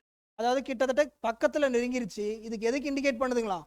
நம்மளுக்கு வாக்குத்தத்தம் பண்ண அந்த ஒரு லேண்டுக்கு, அதாவது கானானுக்கு, பரம கானானுக்கு போவதற்குன்னா ரொம்ப கொஞ்சம் தூரம் தான் இருக்குது. அப்போ இந்த ஒரு விஷயத்த நம்ம மைண்டில் வச்சுக்கணும் அன்பானவர்களே. அப்போ எந்த அளவுக்கு நம்மளுடைய காலப்பகுதி காணப்படுது, கிட்டத்தட்ட புரியிற ஸ்டேஜில் இருக்குது. இப்போ நாங்கள் பண்ணக்கூடாதுங்க, நான் இப்போ தான் கற்றுக்க போகிறேன், புதுசாக நான் இதுக்கு மேலே தான் கற்றுக்கிறேன் அப்படின்ற மாதிரி நம்ம என்ன பண்ணக்கூடாதுங்க? ஒரு விஷயத்த சொல்லக்கூடாது. நம்ம என்ன பண்ணிக்கலாம்? டைம் கிடைக்கிறப்ப நிறைய விஷயங்களை கற்றுக்கொண்டு உபத்திரவம் காலங்கள் வரப்போ என்ன பண்ணுங்களாம்? அதுக்கு கற்றுக்கிட்ட சத்தியத்திற்கு நிமித்தமாக என்ன பண்ணுங்களாம்? நிலையாக நிற்கணும் அப்படின்றத பார்க்குறோம். மாறாக அங்கே வந்துட்டு பெதர் நான் இதுக்கப்புறம் தான் அதை என்ன பண்ண போகிறேன், கற்றுக்க போகிறேன் அப்படின்ற ஒரு மைண்ட் செட் என்ன பண்ணக்கூடாதுங்களா? வரக்கூடாது. ப்ராக்டிஸ் என்ன பண்ணுங்கன்னா தினைக்குமே என்ன இருக்கணுங்களா? நமக்குள்ளாக அந்த ப்ராக்டிஸ் இருக்கணும். ஏன்னா அந்த டைம் எப்போ வரும்னே தெரியாது. ஒவ்வொருத்தருக்கும் எப்போ வேணால் வரணும். தேவன் என்ன பண்ணுவார்? அவர் நேம் வச்சிருப்பார். அந்த டைம் வரதுக்குள்ளே நம்ம என்னங்க பண்ணுங்களாம்? ரெடியாக அங்கே காணப்படணும் அப்படின்றத சொல்கிறார் அன்பானவர்களே. லாஸ்ட்டில் இருக்க லைன் மட்டும் வாசிங்க sister. This may shows that the church will be complete after the 7 stages of the gospel age. ஆமாம், அந்த சர்ச் எப்போ தான் முடியுங்க? அந்த 7 காலகட்ட சபையினுடைய முடிவுக்கு அப்புறம் தான் என்னங்க பண்ண முடியும்? அங்கே முடியும் அப்படின்றத சொல்கிறார் அன்பானவர்களே. அடுத்து ஒரு கேள்வி உங்ககிட்ட கேட்குறேன், ரொம்ப ஈஸி தான். என்னன்னா, முதல் கேட்சில் கர்த்தர் இயேசுவை பார்த்தாங்களா? நேரடியாக பார்த்தாங்க, அதாவது மாமிசத்தின் கண்கள் மூலியமாக பார்த்தாங்க அப்படின்றத பார்க்கும். ரெண்டாவது கேட்ச் அப்படின்றப்ப, ரெண்டாவது கேட்ச் எதுக்கு அடையாளமாக இருக்குங்க? கர்த்தருடைய ரெண்டாம் வருகை. ரெண்டாம் வருகை நம்மளால் பார்க்க முடியுங்களா மாமிசிக கண்களால்? அப்போ என்ன கண்களால் பார்க்க முடியுங்க? ஆவிக்குரிய கண்கள், அதாவது விசுவாச கண்கள் மூலியமாக தான் என்ன பார்க்க முடியுங்க? அந்த ரெண்டாவது கேட்சில் கர்த்தர் இயேசுவை பார்க்க முடியும். ஒரு சின்ன கம்பேரிசன் மாதிரி, அப்பப்போ ஒரு இன்ட்டு மாதிரி கொடுக்குறாரு அன்பானவர்களே. அடுத்து ஒரு பெரிய கம்பேரிசனுக்குள்ளாக போகலாம். வாசிக்கலாம் பாருங்க. யோவான் 21:10 முதல் 12 வரை. இயேசு அவர்களை நோக்கி, நீங்கள் இப்பொழுது பிடித்த மீன்களில் சிலவற்றை கொண்டு வாருங்கள் என்றார். சீமோன் பேதுரு படவில் ஏறி 153 பெரிய மீன்களால் நிறைந்த வலையை கரையில் இழுத்தான். இத்தனை மீன்கள் இருந்தும் வலை கிழியவில்லை. இயேசு அவர்களை நோக்கி, வாருங்கள், போஜனம் பண்ணுங்கள் என்றார். அவரை கர்த்தர் என்று சீஷர்கள் அறிந்தபடியினால் அவர்களில் ஒருவனும் நீர் யார் என்று கேட்க துணியவில்லை. என்னங்க ஆயிடுச்சு? இப்போ அவங்க மீண்டும் கடலுக்கே போயிட்டாங்க மீன் பிடிக்க. இப்போ என்ன நடக்குதுங்க? அங்கே ஃபஸ்ட்டில் இயேசு எப்படி பேதுருக்கிட்ட சொன்னாரோ அதே போல் இப்போ என்ன நடக்குதுங்க? மீண்டுமாக அது ஒரு விஷயம் நடக்குது. ஆனால் அப்போ கூட அவங்க என்ன பண்ணுவாங்க? அங்கே கண்டுபிடிக்க முடியல. எப்போ தான் கண்டுபிடிக்க முடியுதுன்னா, அந்த மீன் இழுபட்ட பிறகு தான் என்ன பண்ண முடியுதுங்க? கண்டுபிடிக்குது. அப்பயும் யார் கண்டுபிடிக்கிறாருங்க அது அப்படின்றத பார்க்குறோம். அப்போ இந்த ஒரு விஷயம் என்ன சொல்ல வர்றாருன்னா, கர்த்தர் இயேசு நம்ம என்ன பண்ணுறாருங்களா? கடவை எட்டக்கூடிய நிலைமையில் இருக்கிறப்ப நம்ம என்ன பண்ணுங்க? தட்டினோடனே நம்ம என்ன பண்ணணுங்களா? திறக்கிறவர்களாக இருக்கணும். மாறாக நம்ம என்ன பண்ணிடக்கூடாதுங்க? அங்கே தூங்கிடக்கூடாது அப்படின்றத பார்க்குறோம். இதுதான் வெளிப்படுத்தலில் சொல்லுவார். வெளிப்படுத்தல் 3ஆம் அதிகாரம் 20ஆம் வசனம் வாசிக்கலாம். இதோ வாசப்படியிலே நின்று தட்டுகிறேன். ஒருவன் என் சத்தத்தை கேட்டு கதவை திறந்தால் அவனிடத்தில் நான் பிரவேசித்து அவனோடே போஜனம் பண்ணுவேன், அவனும் என்னோடே போஜனம் பண்ணுவான். ஆமாங்க. இப்போ என்ன நடக்குதுன்னா, அங்கே என்ன பண்ணுறாருங்க? கதவை தட்டுறக்கூடிய ப்ராசஸ் நடக்குது. எப்போலேருந்து ஆரம்பிக்குதுங்க அந்த கதவை தட்டுறது?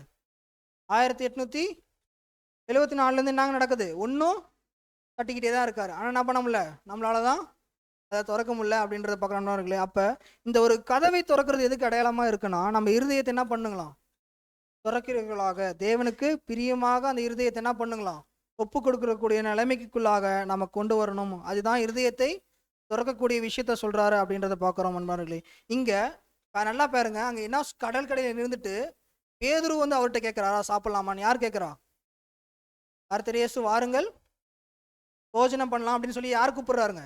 கர்த்தர் இயேசு கூப்பிட்றாரு. இப்பயும் அதுதாங்க, அந்த கதவை தட்டி திறந்து அவர் என்ன பண்ணுறாருங்க, பந்தி பரிமாறி கொண்டு தான் இருக்கிறாரு அப்படின்றத பார்க்குறோம். அப்போ இங்கே அவர் வந்து சாப்பாடு நம்மளுக்கு தான் என்னங்க பண்ணுறாரு, இங்கே கொடுத்து கொண்டே இருக்கார் அப்படின்றத பார்க்குறோம். அந்த சாப்பிட்றது எதுக்கு அடையாளமாக்குனா, மீட் இன் டியூ சீசன் அப்படின்ற, அதாவது ஏற்ற கால சத்தியங்களை அவர் என்ன பண்ணுறாருங்களா, கொடுத்து கொண்டே தான் வராரு. நாம் தான் என்ன பண்ணுங்க, இந்த பெற்றுக்கொண்ட சத்தியத்துக்கு உண்மை உள்ளவர்களாக இருக்கும்படி நம்ம என்ன பண்ணுங்க, நம்ம இங்கே செய்யணும் அப்படின்றத பார்க்குறோம். நம்மளே நம்ம ஸ்டார்டிங்கில் ஒரு விஷயம் பார்த்துருப்போம், அதாவது என்ன இல்லைங்க, அவர் இல்லாமல் நாம் ஒன்றும் இல்லை அப்படின்றத பார்த்துருப்போம். அதையே தான் மீண்டுமாக சொல்கிறாரு, we can't do anything without him. நம்மளால் எதுவுமே செய்ய முடியாதுங்களா, யார் இல்லைனா, அடுத்த இயேசு இல்லைனா நம்மளால் என்ன பண்ண முடியாதுங்களா, எந்த ஒரு விஷயங்களும் அங்கே செய்ய முடியாது அப்படின்றதுக்கு ஒரு சின்ன பேரா கொடுக்குறாரு பாருங்க, வாசிக்கலாம்.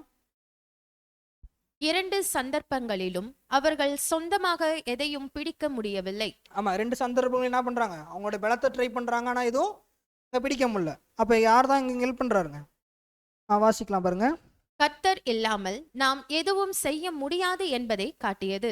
ஆமாங்க, அப்போ கர்த்தர் இல்லாமல் நம்ம என்ன பண்ண முடியாதுங்களா, எதுவுமே அங்கே செய்ய முடியாது அப்படின்றத சொல்கிறாரு.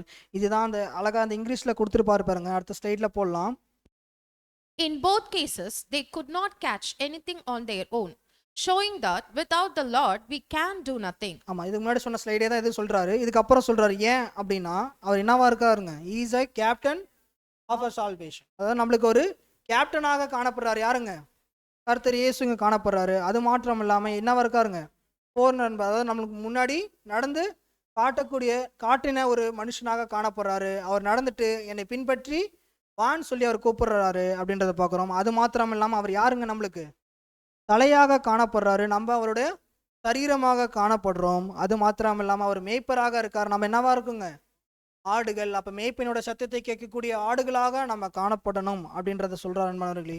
அது மாத்திரம் இல்லாமல் எதை சொல்கிறாருன்னா, அவர் திராட்சை செடி, நம்ம கோடிகள் அப்படின்ற விஷயத்த, அனைத்து விஷயங்களுக்குமே யார் தான் இருக்காருங்க, கர்த்தர் இயேசு இல்லாமல் என்ன இல்லைங்க, நாம் அங்கே இல்லை அப்படின்றத இங்கே பார்க்குறோம் நண்பர்களே. இதுதான் அவர் மீண்டும் மீண்டுமாக சொல்கிறாரு. இதை தொடர்ந்து வாசிக்கலாம் பாருங்க, அந்த கடைசி. But when the morning was now came, கீழே இருக்கு. But when the morning was now come, Jesus stood on the shore, indicating that he returns in the morning of new age. ஆமாங்க, ஏன்னா இதுக்கப்புறம் என்ன ஆயிருங்க, விடிஞ்சிருச்சுன்னா என்ன ஆயிருங்க, ராஜ்யம் ஸ்தாபிக்கப்பட்டுரும். அதுக்குள்ளாக நம்ம என்ன பண்ணணுங்க, அவரோட போஜனம் பண்ணணும் அப்படின்றத பார்க்குறோம் நண்பர்களே. அப்போ இதுதான் சொல்கிறாரு, டைனிங் வித் டிசைபிள்ஸில் அவர் என்ன சொல்கிறாருன்னா, அவர் தம்மை மாமிசத்தினால் அல்ல, எதனால் பார்க்குறாராம், ஆவியின் மூலமாயும் தம்முடைய கிரியைகள் மூலமாயும் அடையாளங்கள் காண வேண்டியதும் என்று அவர் விரும்புகிறார் அப்படின்றத வாசிக்கலாம். கீழே இருக்கிறத வாசிங்க. அவர்கள் நம்மை மாமிசத்தினால் அல்ல, ஆமா, மாமிசத்தினால் அல்ல, ஆவியின் மூலமாயும் நம்முடைய கிரியைகளின் மூலமும், ஆமா, கிரியைகளின் மூலமாயும் அடையாளம் காண வேண்டும் என்று அவர் விரும்பினார். அவர் எப்படிதான் விரும்புறாருங்க, மாமிசத்தின்படி காணாம எனக்கு எப்படிதான் நீங்க காணப்படுங்க, ஆவியின் மூலமாக காணப்படணும். ஆவியின் மூலமான எப்படிங்க, நம்முடைய கிரியைகள் மூலியமாக தான் காணப்பட முடியும்.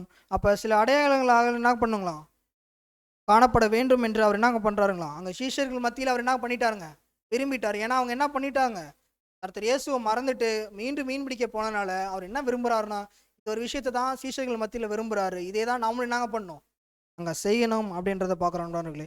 அப்போ என்ன நடக்குது அப்படின்னு சொல்கிறாருன்னா, ஒரு கான்சிகேஷன் லைஃப் அங்கே ஆரம்பிச்சுட்டு போயிட்டு இருக்கிறப்ப நம்ம என்ன பண்ணுறது இல்லைன்னா, ஒரு விஷயத்தை செக் பண்ணுறதே இல்லைங்களாம். அதாவது நம்ம செய்யக்கூடிய காரியங்கள் கிறிஸ்துவுக்கு பிடிக்குமா பிடிக்காதா அப்படின்ற விஷயத்த நம்ம என்ன பண்ணுறது இல்லைங்களா, அடிக்கடி பார்க்குறதே இல்லைங்களா. எந்த விஷயமா இருந்துட்டாலும் சரி, ஆமிசிக விஷயமா இருந்துட்டாலும் சரி, ஆவிக்குரிய விஷயங்களா இருந்தாலும் நம்ம என்ன பண்ணுங்களாம், அது தேவனுக்கு பிரியமானதா கர்த்தர் இயேசுக்கு பிரியமானதா நம்ம என்ன பண்ணுங்களாம், செக் பண்ணுமா. இதனால தான் ஒரு விஷயத்த சொல்கிறாரு, ஒரு பவர்ஃபுல்லான ஒரு விஷயம் என்னதுங்கன்னா, தி பவர் ஆஃப் பாஸ் அப்படின்றாரு. அதாவது பாஸ் பண்ணுறதுக்கு நம்ம என்ன பண்ணுறோங்களாம், மறந்துடுறோம். பாஸ் பண்ணுறதுன்னா என்னதுங்க, நிறுத்துறது, நின்று யோசிக்கிறது. ஓகேங்களா.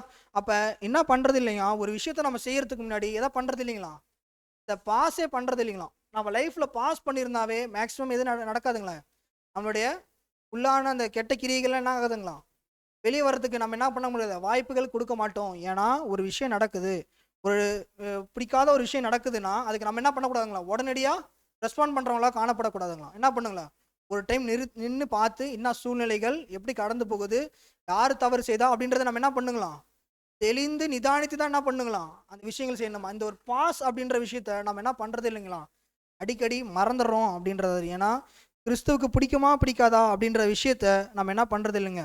சில விஷயங்கள் பேசுகிறதே என்னதுங்க, சரியா தவறான்றதை யோசிக்காமலே நம்ம என்ன பண்ணிடுறோங்க, சில விஷயங்கள் பேசிடணும். அதனால தான் பேசுகிறதுக்கு எப்படிங்க இருக்கணும், பொறுமையாக காணப்படணும். அப்போ எதுக்கு தாங்க தீவிரமாக இருக்கணும், கேட்கறதுக்கு தான் தீவிரமாக இருக்கணும். அப்போ ஒரு விஷயம் நடக்குதுன்னா அதை நான் அப்சர்வ் பண்ணுறதுக்கு நம்ம என்ன பண்ணுங்களேன், பொறுமையாக ஒரு டைம் என்ன கொடுக்கணுங்களாம், ஒரு பாஸ் கொடுக்கணுங்களா அந்த இடத்துல.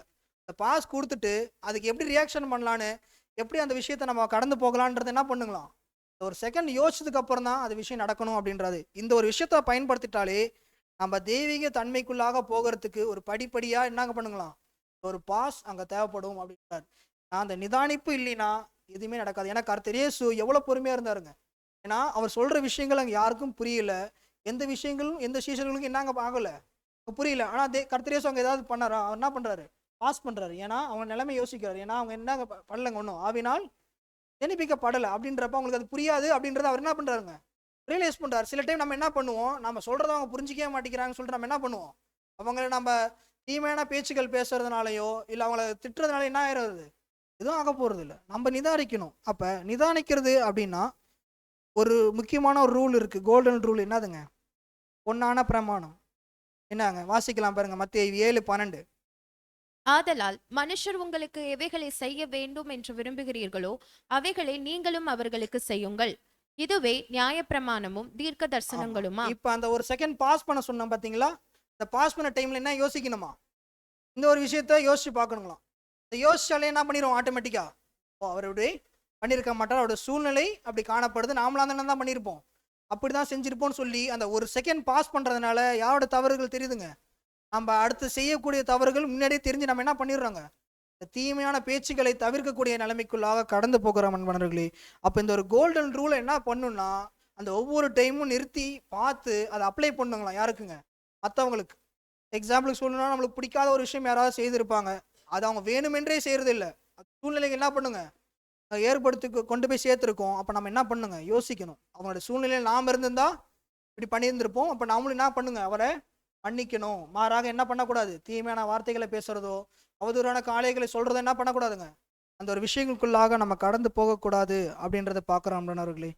ஏன்னா வாசிக்கலாம் பாருங்க, 2 கொரிந்தியர் 5:16.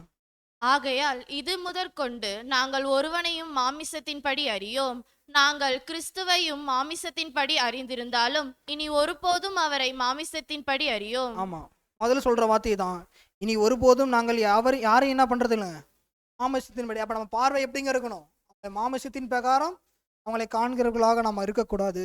அப்போ அந்த கோல்டன் ரூலை அப்ளை பண்ணி பார்த்து அது ஆவியின் பிரகாரம் எப்படி காணப்படுது அப்படின்றத நம்ம என்ன பண்ணுங்க உள்வாங்கி இங்கே செய்யணும் அப்படின்றத பார்க்குறோம். இதுக்கு ஒரு எக்ஸாம்பிள் நம்மளுக்கு அந்த பொன்னான பிரமாணத்திலே கொடுத்துருப்பார் அன்பானவர்களே. அதாவது என்ன சொல்லுவார்னா, கடந்த ஒரு விரைன் கொள்கையில் கூட அதை கேள்விப்பட்டிருப்பீங்கன்னு நினைக்கிறேன். என்னன்னா, அந்த லார்ஜில் தங்கக்கூடிய விஷயம், ஒரு ரூம் எடுத்து தங்கக்கூடிய விஷயம், ஒரு ரூம் எடுத்து தங்குறோம் 2 சகோதரர் அப்படின்னா, அந்த ஒரு சகோதரரே அந்த பணம் கொடுக்கணும்னு சொல்லி என்ன பண்ணக்கூடாதுங்களா, அங்கே நம்ம அங்கே யோசிக்கக்கூடாது. என்ன பண்ணுங்க, அங்கே அன்பு இருக்கணும், ஆனால் அதுக்கு முன்னாடி என்ன இருக்குங்க, நீதி காணப்படணும் அப்படின்றத பார்க்குறோம். அப்போ என்ன பண்ணுங்க, சரியா அதை ஷேர் பண்ணி கொடுக்கறது தான் என்ன பிரமாணங்க, பொன்னான பிரமாணம். இந்த இடத்துல நம்ம என்ன பண்ணுங்க, அந்த ஒரு செகண்ட் நிதானிச்சு அங்கே பார்க்கக்கூடியவர்களாக காணப்படும் என்பார்களே. இந்த மாதிரி அநேக எக்ஸாம்பிள் சொல்கிறார் அன்பானவர்களே. அடுத்த ஒரு விஷயத்துக்குள்ளாக கடந்து போகலாம். இப்போ கர்த்தர் இயேசு எப்படி வந்திருக்காருங்க, எல்லாருக்கும் தெரிகிற மாதிரி வந்துட்டாருங்களா, யாரை போல் வந்திருக்காருங்க, திருடன் வருவதை போல் வந்திருக்காரு அப்படின்றத பார்க்குறோம். அப்போ வாசிக்கலாம் ரோமர் 8:9. அதுக்கு முன்னாடி ஒரு ஸ்லைடு வாசிக்கலாம் sister. Jesus comes like in thief.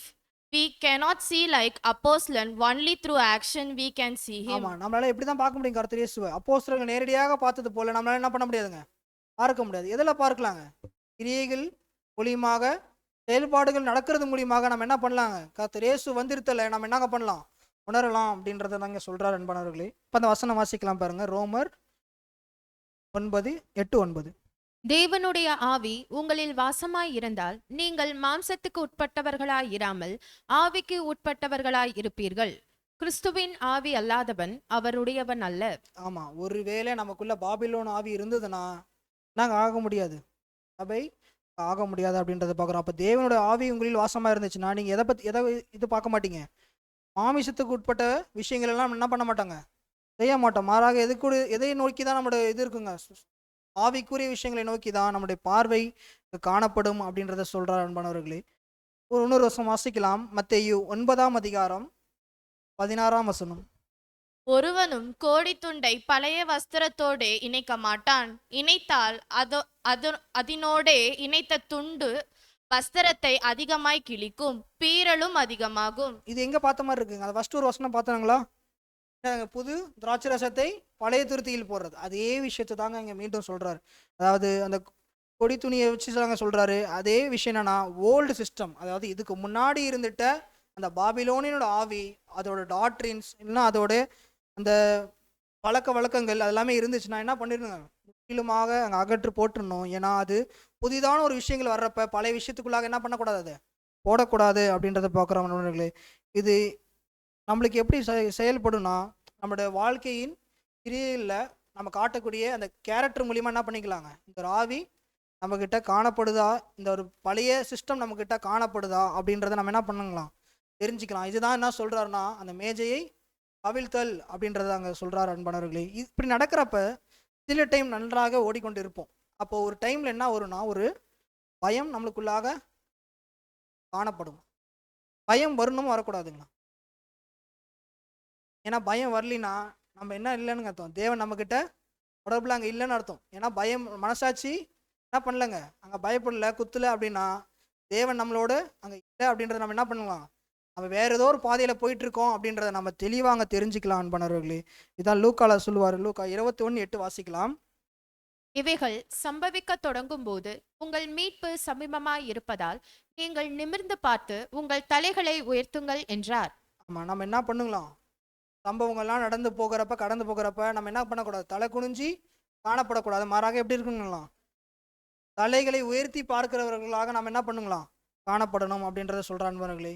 இந்த ஒரு பயம் நம்மளுக்கு எப்படி இருக்கணும் அப்படின்னா, இப்போ நம்ம அந்த ஓய்வு நாளின் பிரமாணம் நம்ம அப்படின்ற ஒரு டாப்பிக்கில் பார்த்துட்டோம்னா, அந்த ஓய்வு நாளின் பிரமாணம் என்னதுங்க, இந்த 7ஆவது நாள் என்ன பண்ணக்கூடாதுங்க, எந்த ஒரு வேலையும் செய்யக்கூடாது. அப்படி ஒரு வேலை செய்தால் என்ன ஆகுங்க, அவங்களுக்கு மரணம் நிச்சயம் அப்படின்றது என்னதுங்க, அங்கே கொடுக்கப்பட்ட நியாயப்பிரமாணம். அதுதான் ஓய்வு நாளின் பிரமாணமாக காணப்படுது. இப்போ அதே போல் நம்மளுக்கு ஒரு பிரமாணங்கள் எதுவும் கொடுக்கப்படல, நம்மளுக்கு சுயாதீனத்தினால என்ன நடக்குதுங்க, எல்லாத்தையுமே தேவன் இங்கே ஃப்ரீயாக விட்டுட்ருக்காரு அப்படின்றத பார்க்குறோம். அப்போ இங்கே சபை கூடி வருதலும் என்னதாங்க சொல்கிறாரு, எப்படி இஸ்ரேல் ஜனங்க அந்த 6 நாள் தேவனை நினைக்கலைன்னா கூட அந்த ஒரு நாளாவது தேவனை நினைக்கணும்னு சொல்லி அந்த 7ஆவது நாள் ஓய்வு நாள் கொடுக்குறாரோ, நம்மளும் என்ன பண்ணியிருக்கோங்க, அட்லீஸ்ட் இந்த ஒரு சண்டேவாவது என்ன பண்ணுங்க, நம்ம இந்த ஒரு சபை கூடி வருதலை நாங்கள் பண்ணக்கூடாது, விட்டு விடக்கூடாது அப்படின்றாரு. நான் அங்கே விட்டால் என்ன நடந்துச்சு, அங்கே மரண தண்டனை நடந்துச்சு. அந்த அளவுக்கு நம்மளுக்கு இப்போ தரல. நம்ம கிருபையின் காலத்தில் இருக்கிறதுனால சுயாதீனத்தினால என்ன பண்ணுறாங்க, இப்போ நம்ம அந்த ஒரு விஷயத்தை கடந்து போய்கிட்டே இருக்கோம் அப்படின்றத பார்க்குறோம். அப்போ சபை கூடி வருதல் எவ்வளோ முக்கியன்றத தெளிவாக சொல்கிறாரு. இந்த ஒரு பயம் யார்ட்டு இருக்குங்களாம், நம்மளுக்குள்ளாக அங்கே காணப்படணும் அப்படின்றத சொல்கிறாரு நண்பர்களே. ஏன்னா இதே தான் எபேசு சபைக்கு சொல்கிறப்ப அடிக்கடி அந்த சபை கூடி வருதலை விட்டு விடக்கூடாது. ஏன் மீண்டும் மீண்டும் அந்த விஷயத்த சொல்கிறாருன்னா, நம்ம வாரத்தில் 6 நாள் எங்கே தாங்க இருக்கிறோம், உலகத்தில் தான் இருக்கோம். அப்போ அந்த அட்லீஸ்ட் அந்த ஒரு நாளாவது நம்ம என்ன பண்ணுங்க, கொடுக்கணும். ஆனால் நம்ம சொன்னது அது கிடையாது. நம்ம என்ன அங்கே சொல்லிட்டோம், ஞானஸ்தானம் எடுக்கிறப்ப இனி என்னோடது இல்லை, எல்லாமே உண்மைதுன்னு சொல்லிட்டு அந்த ஒரு நாளையும் அவர் கொடுக்கலன்னா தேவன் என்னங்க பண்ணுவார், மேலே எவ்வளோ ஒரு மன வருத்தத்தில் அங்கே காணப்படுறாரு அப்படின்றத பார்க்குறோம். அப்போ அந்த ஞாயிற்றுக்கிழமை ஆராதனை பங்கேற்பது அட்லீஸ்ட் அந்த ஒரு நாளாவது நம்ம என்ன பண்ணுங்க, தேவனுக்கென்று முழுமையாக அந்த ஒரு நாளே என்ன பண்ணுங்களாம், ஒப்பு கொடுக்கணும். ஆனால் ஒரு புது சிருஷ்டி வாரத்தில் 7 நாள்னா 7 நாளுமே என்ன தான் பண்ணுங்களாம், ஓய்வு நாள் போல் என்ன பண்ணுங்களாம், கடைப்பிடிக்கிறவர்களாக தான் காணப்படணும் அப்படின்றத சொல்கிறார் அன்பானவர்களே. சரி, இப்போ அங்கே தலையை உயர்த்தீர்களாக காணப்படணும் அப்படின்னா அது எப்படின்றத வாசிக்கலாம் பாருங்க. உலகில் நாம் காணும் நிகழ்வுகள் நம் இருதயங்களில் பயத்தின் விதைகளை விதைக்கக்கூடாது. மாறாக நிமிர்ந்து பார்த்து உங்கள் தலைகளை உயர்த்துங்கள், உன் மீட்பு சமீபமாயிருக்கிறது. அடுத்தது வாசிக்கலாம் sister. அவருடைய கண்ணுக்கு தெரியாத சுபாவம் நமக்கு தெளிவாக தெரியும்படி அவருக்கு மிக நெருக்கமாக வாழ்வதே நமது குறிக்கோள். ஆமா, நம்ம குறிக்கோள் என்னவா இருக்கணுங்களா? அவருக்கு நெருக்கமாக வாழ்றதுனா அவருக்கு பிரியமாக வாழணும். அவருடைய குணலட்சணங்களை வெளிப்படுத்தக்கூடிய ஒரு நபராக நம்ம வாழ்ந்தாதான் நம்மளோட கொள்கை என்னவா இருக்குங்க, நம்மளோட குறிக்கோள் என்னவா இருக்குங்க, அவருக்கு நெருக்கமாக வாழ்வதே நம்ம குறிக்கோளா இருக்கணும் அப்படின்றத இங்க சொல்றாரு அன்பானவர்களே. அப்படி இருந்துட்டா என்ன நடக்குதுங்க? இறுதி வரை அவருக்கு உண்மை உள்ளவர்களாக இருக்க கர்த்தர் நம்மை ஆசீர்வதிப்பாராக. ஆமாங்க. அப்ப இறுதி வரைக்கும் நம்ம என்ன பண்ணுங்களாம்? கர்த்தருக்கு என்று உண்மை உள்ளவர்களாக இருப்பதற்கு நம்ம என்னங்க பண்ணுங்களாம்? இங்க முயற்சி எடுக்கணும் அப்படின்றத பார்க்குறோம் அன்பானவர்களே. அப்ப இதுல இருந்து என்ன லெசன்னா, நமக்கு என்ன பண்ணுங்களாம்? தேவனுக்கு கிட்டி சேர்கிறவர்களாக நம்ம என்ன பண்ணுங்களாம்? காணப்படணும் அன்பானவர்களே. ஏன்னா நம்ம சில விஷயங்கள்லாம் நம்ம தவிர்க்கிறப்ப யாரை விட்டு போறோங்க? தேவனை விட்டு தள்ளி போயிட்டு இருக்கோம். அவர் என்ன பண்றாருங்க? ஒவ்வொரு டைமும் கூப்பிட்டு சேர்த்துக்கொண்டே இருக்காரு. ஏதோ ஒரு டைம்ல என்ன பண்ணிடுவாருங்க? விட்டுருவாரு. ஏன்னா குறிப்பிட்ட அளவுக்கு தான் நாங்கள் பண்ணுவார். அங்கே சொல்லிக்கிட்டே இருப்பார். நம்ம என்ன பண்ணல, செவி கொடுக்கலன்னா என்ன ஆயிருங்க? நம்ம வேறோட பாதையில் நடந்து போகிற அங்கே ஜனங்களாக காணப்படுவோம். அப்போ கர்த்தர் இயேசு போன பாதையிலே நாம் நடக்கணும்னா இந்த மேஜை கவிழ்த்தல் அப்படின்ற ஒரு விஷயத்துக்கு எச்சரிப்பாக காணப்படணும். அது மாத்திரம் இல்லாமல் அந்த மீன் பிடித்தலிருந்து சில கம்பாரிசன் நம்ம இன்னைக்கு பார்த்துட்டோம். அந்த விஷயங்களுக்கும் நம்ம இங்கே ஜாக்கிரதையாக இருக்கணும் அப்படின்றத பார்க்குறோம் நண்பர்களே. இப்படியாக இந்த ஒரு அருமையான சத்தியத்தை கொடுத்த பிதாவாகிய தேவனுக்கு கர்த்தராக இயேசு கிறிஸ்துவின் நன்றிகளை எடுத்துக்கொள்கிறேன். பொறுமையோடு கேட்ட யாவரையும் தேவன் தாம் ஆசீர்வதிப்பாராக. ஆமீன்.